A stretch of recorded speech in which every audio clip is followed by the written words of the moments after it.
Good morning, Divorcing Gracefully and Beyond sisters. And I thought I would have you join me, even though it's a cloudy day here in Long Island, New York. I thought I would have you join me in my place, my Shangri-La, my place of peace, which is here at the beach. And you could probably hear the waves, the sound of the waves lapsing, which is so very peaceful. And for those of you who don't know me, my name is Donna Rudowitz, and I am a licensed clinical social worker as well as an expert transformational relationship coach. And what that means for you is that I help you heal your soul fracture post-divorce. I help to show you how to fall madly in love with yourself again, attract your true partner, and live the life that you know is in your heart, but yet haven't quite been able to manifest for yourself. You've been showing up with doing everything that you know how to do, right? You're smart, you're intelligent, you've got good family, you've got good friends, you have a level of success in life, and yet this relationship thing with yourself and with bringing in your partner just seems to elude you. And I want you to know you are not alone. This is not uncommon, and what happens is, in my experience, hi Helene, it's so nice to see you. In my experience in the work that I do, what I often will tell women that I'm speaking with and having the conversation with is that healing our soul fracture is a completely different set of tools. So the tools that we use to create our life, the tools that we use in everyday life, the tools that we use in work, in our families, and to just manage our day-to-day stuff, those tools don't correlate to healing your soul fracture, to learning how to truly fall in love with yourself, and then being able to set the trajectory for your life, as well as breaking the generational curses and the divorce and all of the things that you don't want your children to experience in generations to come. We need a different set of tools.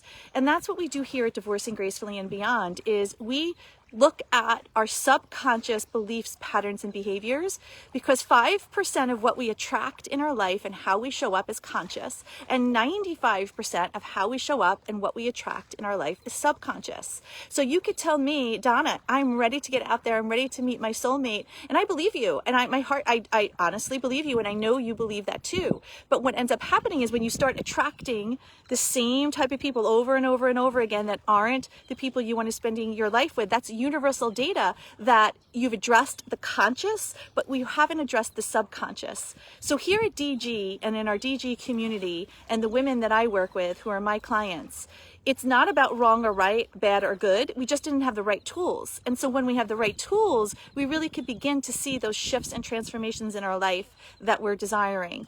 And what I wanted to talk to you about for today's coffee chat is this concept of people pleasing. And my dear friend and colleague, Coach Mo, brought up this topic this morning, and I felt so compelled to share it with you because I wanted you to have the opportunity to evaluate yourself.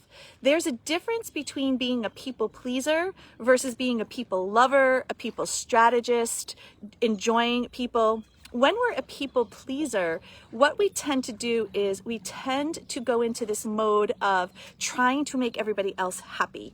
We make everybody else happy except ourselves, right? So what's important for you is to look at, am I operating in a people pleaser way, or am I operating in a people lover and supporter way? Because here's the example of it.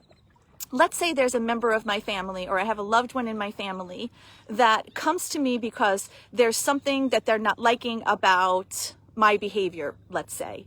And they come to me and they say, hey, Donna, I don't like how you do this, this, and this. And I thought it may be this, this, and this. As a people pleaser, my initial guttural instinct may be to try to fix that problem, maybe to try to carry the load of the problem for that person, maybe to try to say, hey, listen, hold on one second. Let me just get out of here. There we go. To try to take the problem away from that person and for me to do whatever I can to make that person happy.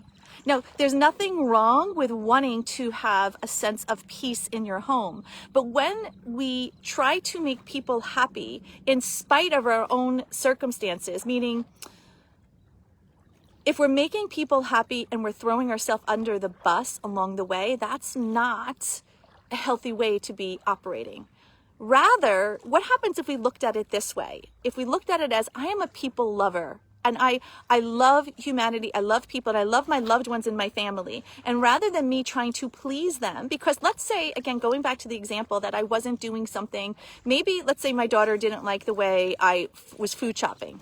I don't know, I'm just going to use this, right? Instead of me going and trying to fix it and people please her, go back out to the store, buy all the groceries, make sure she's happy, that's not really serving her, right? As an adult child, it would serve her to understand this is my list, and that it also serves her to understand she has the opportunity and the ability to go out and shop for herself, that she doesn't have to depend on me to create the meal plan, that she's old enough to do that, right? And so if I could empower her with her skill sets and not go in and do the work for her, but rather empower her to show her where her skill sets are, now I'm a people lover because I'm loving her and I'm being kind to myself, right? I don't need to throw myself under the bus in order to make someone else happy. Because also when we're people pleasing, we're not placing our worth and our value based in who we are. We're placing our worth and our value based upon what other people think about us. And that puts us at a disadvantage. And if we don't look at those sort of behaviors and patterns in our life,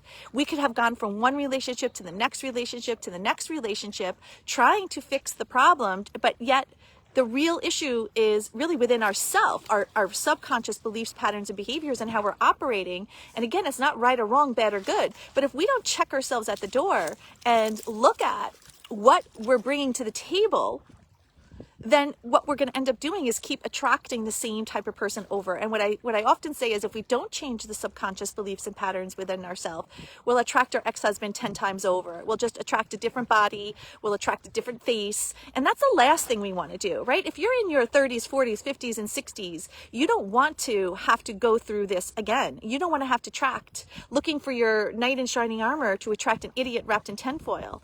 You don't want to be 5, 10 years down the road finding yourself in the same place. This is exactly what we want to avoid, and it's 100% doable. When we step in out of people pleasing, step into people loving, the first person we need to learn is, number one, is for ourselves, is learning that we are worthy. We don't have to hustle for our worth, that we are worthy, and that our worth and our value doesn't come from what we do. It just comes from inherently who we are, and we're all bringing our own gifts and talents to the table. And so it's something to think about today is, how are your patterns showing up? What are your beliefs that are showing up? Are you a people pleaser? Do you try to make other people happy and at the same time throw yourself under the bus, and now all of a sudden you have responsibility, you have the work, you have the pressure, right? And that other person doesn't.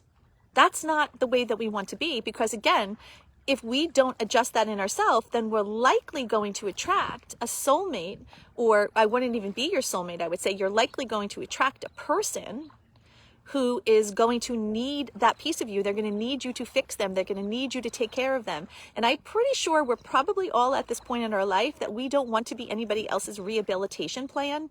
We would like a person that coming into our life that's healthy, that's happy, that's strong in his own right, where we could have a collaborative relationship, not a codependent relationship.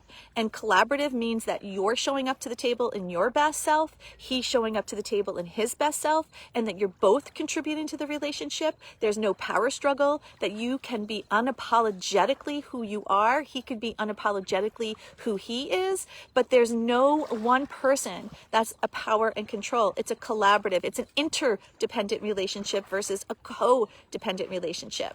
So think about those things and those patterns and those beliefs and those systems that you're bringing forward from the past that may be impacting your new relationship. You don't want to bring old baggage on a new trip. So with that said, I hope you have an amazing rest of the day, and I will see you on the other side. And if you're interested and you're ready to finally break those subconscious beliefs, patterns, and behaviors, there's Casey, by the way. She's jumping in the water with us. She loves swimming. But if you're ready to break those subconscious beliefs, patterns, and behaviors, then book a free breakthrough call to Life and Love call with me. The link is in the comments below, because if you've done everything, if you've done the therapy, you've read the books, you've done the courses, and you've got good family and friends, you're pretty much, your life is stable, you got your house, you've got you know, your work is stable, but this part of the relationship part is where you just haven't quite cracked the code on. This is exactly what we do here at Divorcing Gracefully and Beyond. And we are a sisterhood of amazing women. We're a strong community. We've got a team of coaches that are ready to help you, that are ready to have you part of the family. So definitely book a call with me and we could strategize and see if it's the right fit for you. I'm going to let you know. If it's not, I will let you know as well. So with that said, have a great rest of the day and I'll see you later. Bye.